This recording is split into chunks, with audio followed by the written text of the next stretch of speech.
Kepada Bapak disilakan. Luar biasa model pakai. Ada bisa di panitia bisa Tolong slide-nya. Tadi dijanji panitia Iya. Sepertinya panitia sudah siap. Share screen. Oke, sudah di share screen Bapak. Oh ya. Assalamualaikum warahmatullahi wabarakatuh. Waalaikumsalam. Pagi, salam sejahtera untuk kita semua. Alhamdulillah ya. Salam Pancasila. Salam. Yang terhormat yang mulia Dr. Wahidul Adam. Terima kasih datang dipanggil. Yang saya hormati dan saya banggakan wakil rakyat kita Republik Sulawesi Tengah, Bapak Dr. Sarifudin Suding. Beliau ini saya sering ikuti. Ya. Beliau sering saya ikuti. Vokal salah satu anggota DPR RI dari Fraksi Sultan Vokal, dan sering saya ikuti maju di hadapan ketua DPR atau apa dia mau. Teman-teman sekalian, Kepala Biro di Sekretariat Jenderal Mahkamah Konstitusi, ada kolega saya Profesor Dr. Abdul Wahid yang terhormat, dan saya banggakan Dekan Fakultas Hukum Profesor Dr. Sulwadan Haji Sulwadan. Ada saya lihat anggota KPU Polres Ibu Dariniati, Ketua KPU Kota Palu Pak Idrus, Ketua Bawaslu Kota Pak Agus Salim, dan lain-lain, dan mahasiswa saya banggakan. Bapak Ibu sekalian, mahasiswa saya banggakan. Tema ini luas, tapi saya hanya mengambil segmen kecil. Kalau ini temanya dinamika sistem penyelenggaraan negara dan pemilihan umum, saya ambil bagian terkecilnya saja, dinamikanya pemilihan umum. Itu pun saya perkecil lagi, khusus pemilu, bukan pemilihan pilkada. Nah, dari dinamika itu ada beberapa hal yang saya ingin kemukakan. Sebenarnya saya tidak ingin kemukakan tadi karena terinspirasi dari Pak Dr. Sarifudin Suding. Mengapa pemilu di Orde Baru itu sudah ditahu hasilnya? Iya, karena ini teman-teman KPU Bawaslu juga tahu, mahasiswa yang menekuni hukum kepemiluan. Di zaman Orde Baru asas pemilu adalah langsung, umum, bebas rahasia. Belum ada jujur dan adil. Nanti di era reformasi ditancapkan di pasal 22E baru ada asas jujur dan adil. Dulu itu tidak ada. Kenapa ditancapkan asas jujur itu? Itu dilekatkan pada penyelenggara. Kepada penyelenggara dilekatkan itu supaya dia tahu bahwa jangan rubah suaranya orang. Satu suara menentukan orang. Dulu di tempat terhormat, dan suara pun satu suara pun bisa orang menggagalkan, tidak duduk di tempat terhormat. Betapa pentingnya asas jujur itu bagi KPU dan Bawaslu. Kalau untuk warga masyarakat dibuktikan dia jujurnya itu terikat dengan ketika keluar dari bilik suara, maka dia celupkan jarinya di tinta. Itu untuk warga. Tapi untuk yang diutamakan itu asas itu adalah itu salah satu dinamika. Dalam perjalanan dinamika kepemiluan banyak hal yang terjadi. Dari segi regulasi, dari segi kelembagaan. KPU dibentuk, Bawaslu dibentuk. Padahal awalnya dinamikanya, mungkin ada dari mahasiswa bisa baca tulisan saya di NHS dan kelembagaan kepemiluan. Bawaslu itu dulu diangkat dituju di KPU, panselnya KPU, setelah KPU jadi baru dibentuk Bawaslu. Saya waktu itu Sabi Isra, Refli Harun, Irwan Putra, Titi Anggara ini ada Gumai di kantornya Bawaslu RI di Media Center, sekarang jadi musyawarah. Kita sepakat bahwa frasa huruf K di dalam pasal 22E itu tidak menuju pada penyelenggara pemilu yang mananya KPU. Kata K itu menuju penyelenggara pemilu. Kita lacak. Jadi kita sudah waktu itu eksperimen dengan teman-teman, sudah bekerja dalam tatanan hermeneutika, katakan. Ya, kita sepakat mencari original intent di dalam risalah Undang-Undang 45, ternyata berikutnya setelah itu diubah undang-undang penyelenggara pemilu, KPU dan Bawaslu satu pansel. Saya terlibat dalam penguatan lembaga Bawaslu. Ya. Mohon izin hakim yang mulia. Ketika undang-undang presiden digagas pemilihan presiden langsung yang dipropoli oleh Universitas Paramadina yang didanai Konrad Adenauer Stiftung menggagas pemilihan presiden langsung. Saya salah seorang terlibat ikut jadi pembicara bersama Profesor Mahfud yang diselenggarakan di 5 kota di Indonesia. Jadi satu kebanggaan mahasiswa saya terlibat dalam proses mendorong pemilihan presiden langsung. Waktu itu diselenggarakan di Kupak, di Mataram, Medan, Palu, Jakarta, Pak. Saya narasumbernya dari Palu. Jadi pemilihan presiden langsung tidak terima, meskipun ya liberal, one man one vote liberal. Itu dinamika. Dinamika berikutnya dalam pemilihan pemilu ada banyak hal. Satu, misalnya itu pemilihan presiden langsung. Padahal ini liberal sebenarnya, Pak yang mulia, udahlah, tidak terima. Meskipun ya dianggap kompatibel dengan kultur demokrasi Indonesia.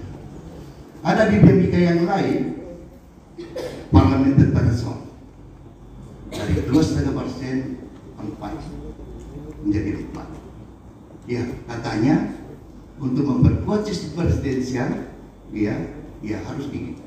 Tapi saya tidak yakin dengan mekanisme parlementer bisa menyederhanakan partai, karena sistem kita presidensial yang multipartai. Saya tidak percaya instrumen itu menyederhanakan sistem partai. Kalau mau memang betul memperkuat purifikasi sistem presidensial, jangan sekalian 10% supaya tinggal tahu hanya dua partai di kembali seperti dulu Pak Hakim, P3, PDIP dan Golkar. Tapi lagi-lagi dinamika itu baru saja naik dari 2,5% ke 4. Beberapa fraksi sudah keluar dari sidang. Lagi dinamika yang lain. Dulu kita menganut perhitungan suara dari kota Her ke Sainteling. Iya, kalau kita lacak, Sainteling itu menguntungkan partai besar. Ya, sudah tahu. Ya, ketika itu lagi-lagi dinamikanya beberapa fraksi keluar dari sidang, workout. Itu dinamika. Dinamika berikutnya, kemarin penundaan pemilu dari putusan Mahkamah Pengadilan Negeri Jakarta yang saya sudah juga bicara itu, ini aneh. Sepertinya hakim ini tidak memahami ajaran tentang tisgebit, zakengebit, ruim terbegit dari ajaran lokal. Kok dia bisa memutuskan penundaan pemilu dan KPU tidak melaksanakan sesuatu yang aneh? Untung, syukur alhamdulillah, Mahkamah Konstitusi menganulir.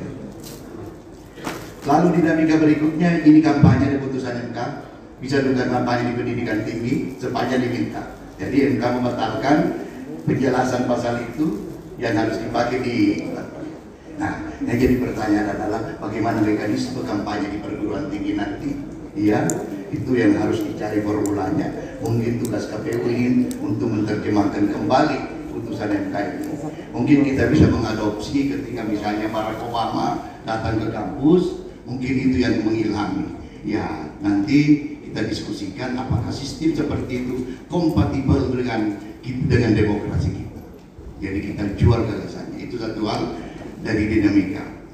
Berikutnya adalah saya potong-potong ini karena ini hari Jumat, ini posisi tanggal 11 dapat nanti ada surat cinta. Yang paling menarik yang dikemukakan kepada teman-teman mahasiswa ini soal presidensial threshold. Mohon maaf nanti saya bicara kritik sedikit Mahkamah Konstitusi yang mulia. Itulah enaknya akademisi bisa mengkritik Mahkamah Konstitusi DPR, tapi kalau Mahkamah Konstitusi konstitusi, tidak bisa bicara menggunakan mengkritik itu. Itu bagusnya jadi akademisi. Bisa kritik hakim konstitusi. Nah, bicara presiden Threshold, sebenarnya kita salah kaprah di Indonesia. Bukan ambang batas pencalonan, tapi ambang batas keterpilihan presiden, calon presiden. Tapi kita terima ini. Ada pasal di 222. Saya salah seorang akademisi, mohon maaf hakim yang mulia, tidak setuju pasal ini. Itulah sebabnya sampai catatan hari ini sudah 30 kali pasal ini diajukan ke yudisial. Karena tidak ada satu diksi perasa di dalam pasal 6 menyebut persen 20%. Kalau kita mengacu pada pikirannya Maria Farida, namanya asas lex superiore derogat legiter, ada 3 makna. Tidak bisa norma di bawah setingkat undang-undang merubah makna norma di undang-undang seperti itu. Tidak bisa mengurangi, tidak bisa menambah, dan lebih baik tidak bisa bertentangan. Nah, ketika ini diajukan, kenapa Mahkamah Konstitusi tidak 0%? Kita lihat hari ini ada koalisi keluar, terus nggak bisa di Muhaimin Iskandar tadinya romantisme dengan Prabowo di Golkar PKB tiba-tiba keluar. Lalu Demokrat romantisme bentuk satu pasangan calon keluar. Kultur demokrasi apa ini? Ada buktinya. Yang bertanggung jawab pertama menurut saya adalah hakim konstitusi. Nol, harus nol. Sumber permasalahan republik ini adalah parlementer tersolid 20%. Saya kadang-kadang hakim yang mulia, mudah-mudahan hakim konstitusi disadarkan. Sumber masalahnya di sini. Saya mau pergi ke rumah makan pagi. Saya ingin menu banyak. Kalau di sini ada kalendo, ada paru mara, ada serpihan. 2 kali pemilu saya disuguhkan terus dengan kelor dan paru mara. Saya mau menikmati cicipan-cicipan yang lain. Bisa. Mari kita berkaca pada panitia, bisa materi saya ini terakhir. Mohon izin Pak, izinkan saya yang mulia untuk anak saya tidak terlalu kecil. Berkaca dari pengalaman, bisa ke atas lagi, mohon izin Pak. Ke atas. Ke atas lagi. Yang di bawah, di bawah. Baru tadi bawah. Lagi. Lihat.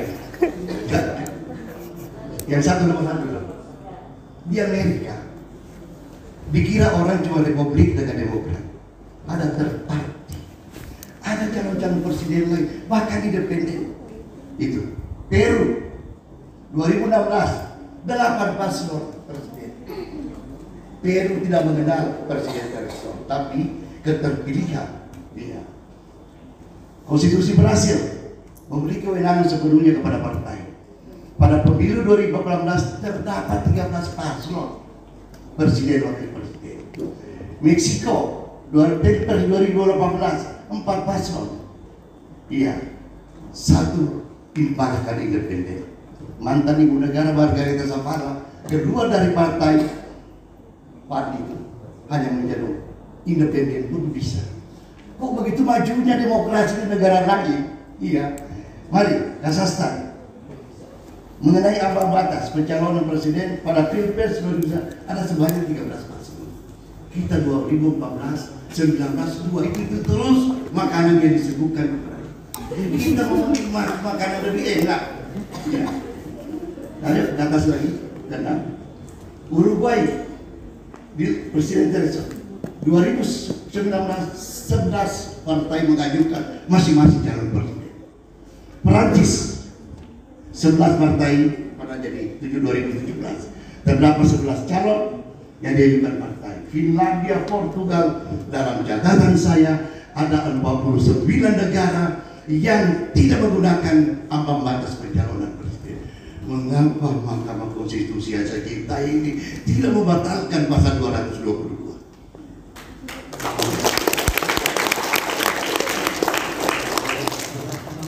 sumber masalahnya di situ, Bapak Ibu sekalian. Saya salah seorang akademisi, ada di daerah itu.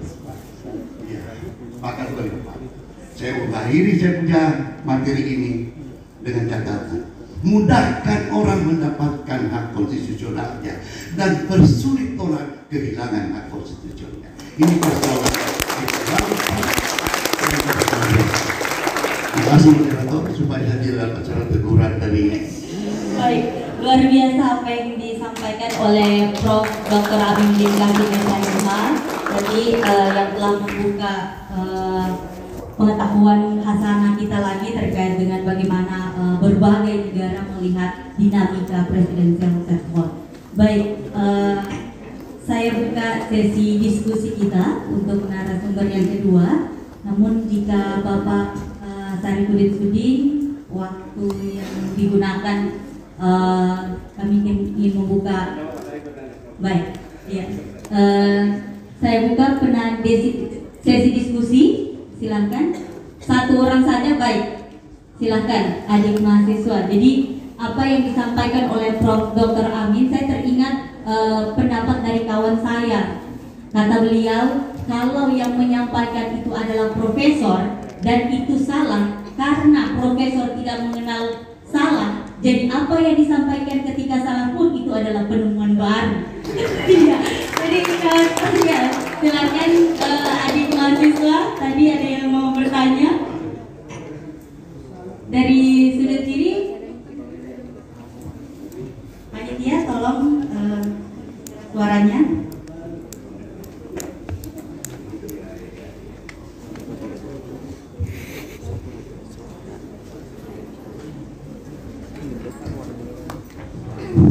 Baik, assalamualaikum warahmatullahi wabarakatuh. Ya, baik teman-teman. Sini sangat menarik sekali pembahasannya. Kritiknya juga cukup daging semua yang kita dengar ya, teman-teman.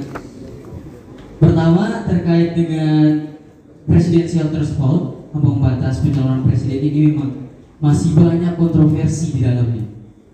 Namun ada isu yang mungkin perlu untuk kita angkat kembali juga, Pak Aminuddin, Pak Prof, yaitu terkait dengan keterwakilan perempuan 30% di lembaga parlemen. Sampai saat ini dari pemilu kemarin tahun 2019 angka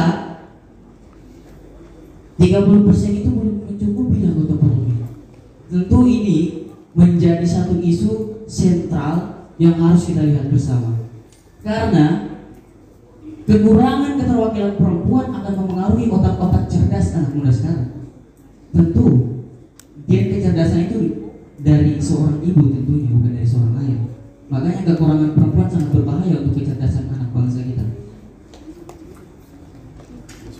Yang jadi problemnya adalah Pak Amin, bagaimana caranya kita mau mendongkrak tadi 30% namun dengan sistem proporsional yang terbuka. Permasalahannya adalah rakyat yang memilih. Jadi kalau misalnya ada perempuan yang tidak dipilih, bagaimana?